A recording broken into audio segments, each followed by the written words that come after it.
السلام علیکم ورحمۃ اللہ وبرکاتہ۔ آج ہم پڑھیں گے تختی نمبر 3 حرکات۔ حرکات کہتے کسے ہے؟ ابھی تک ہم نے مفردات پڑھے، یعنی ایک ایک لیٹر کو کس طرح پروناؤنس کیا جاتا ہے، اس کے مخارج پڑھے، اس کے صفات پڑھے۔ ابھی ہم پڑھیں گے کہ ان لیٹرز کو جب ہم زبر زیر پیش لگاتے ہیں تو ان کو کیسے پروناؤنس کیا جاتا ہے۔ تو حرکات زبر زیر پیش کو کہتے ہیں، زبر زیر پیش تینوں کو حرکات کہتے ہیں۔ آپ بہت سارے تجوید کے بکس پڑھو گے تو بہت ساری جگہ پر زبر کو فتحہ کہا جاتا ہے، زیر کو کسرہ کہا جاتا ہے اور پیش کو ضمہ کہا جاتا ہے، اور عربک میں اس کو ایکچولی فتحہ ضمہ کسرہ کہا جاتا ہے، اور اردو میں ہم کہتے ہیں زبر زیر پیش۔ تو یہ زبر زیر پیش فتحہ کسرہ ضمہ یہ حرکات ہے، ان کو حرکات کہتے ہیں۔ زبر زیر پیش کو جلدی پڑھنا چاہیے، تھوڑا بھی نہیں کھینچنا چاہیے، ٹھیک ہے؟ مطلب کہ حمزہ زبر با زبر ب اس طرح پڑھیں گے، حمزہ زبر با زبر ب اس طرح کھینچ کر نہیں پڑھیں گے۔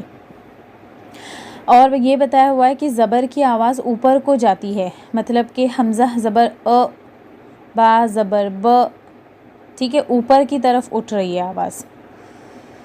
اور ایک امپورٹنٹ بات اس میں یہ ہے کہ الف ہمیشہ خالی ہوتا ہے، مطلب کہ جب الف کے اوپر زبر زیر پیش یا جزم کچھ بھی نہیں ہوتا ہے تو اٹ از الف، لیکن اگر الف کے اوپر زبر یا زیر یا پیش آ جائے تو پھر اس کو ہم حمزہ کہیں گے۔ جیسے کہ ابھی یہاں آپ فرسٹ لیٹر دیکھ رہے ہو، الف پر زبر ہے، حمزہ زبر اس طرح سے ہم کہیں گے، حمزہ زبر ٹھیک ہے، کیونکہ الف ہمیشہ خالی ہوتا ہے۔ تو خالی الف کون سا ہوتا ہے وہ انشاءاللہ ہم حروف مدہ کی سبق میں پڑھیں گے، میں آپ کو وہاں بتاؤں گی کہ خالی الف کون سا ہوتا ہے۔ تو یہاں پر ہم الف کو حمزہ ہی پڑھیں گے، بیکاز یہاں پر الف خالی نہیں ہے بلکہ اس کے اوپر زبر ہے، ٹھیک ہے؟ تو ابھی اس کو پڑھنا کس طرح ہے؟ بسم اللہ الرحمن الرحیم۔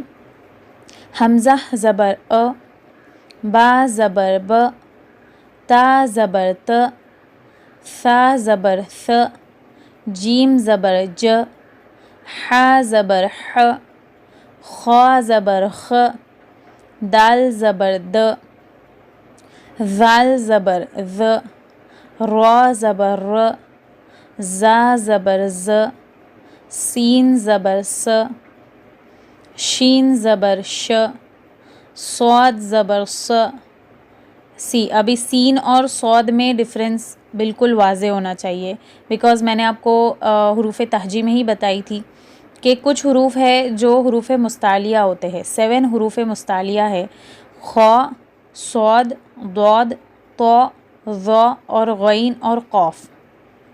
تو یہ 7 حروف مستعلیہ ہے جن کو جب ہم زبر زیر پیش کے ساتھ بھی ادا کرتے ہیں نا تو وہ موٹے سنائی دینے میں موٹے آنے چاہیے، مطلب کہ سین زبر س تو صاد زبر س، س اس طرح سے، س س، ڈفرینس ہے نا؟ سمجھ میں آ رہا ہے ڈفرینس؟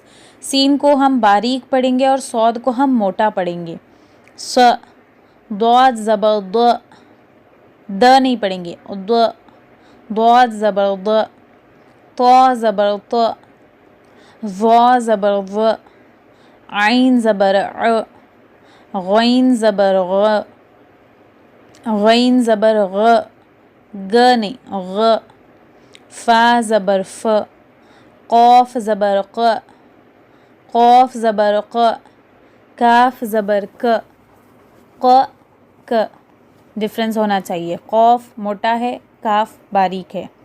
لام زبر ل، میم زبر م، نون زبر ن، واو زبر و، ہا زبر ہ، حمزہ زبر حمزہ زبر یا زبر ی، یا زبر ی، اس طرح سے پڑھنا ہے، ٹھیک ہے؟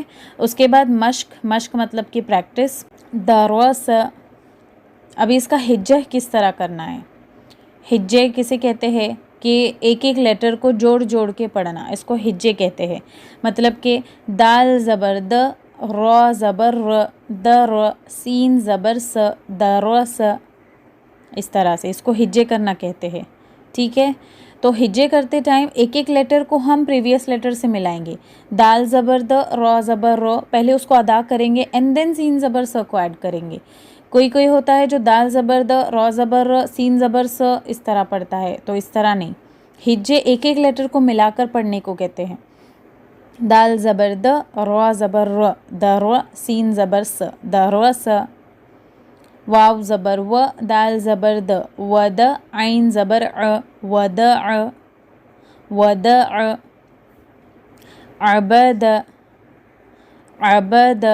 لیکن کوئی ورڈ پڑھنے میں مشقت ہو رہی ہے، مشکل ہو رہی ہے، تو آپ ہجے کر کے اس کو صحیح پڑھنے کی کوشش کریں.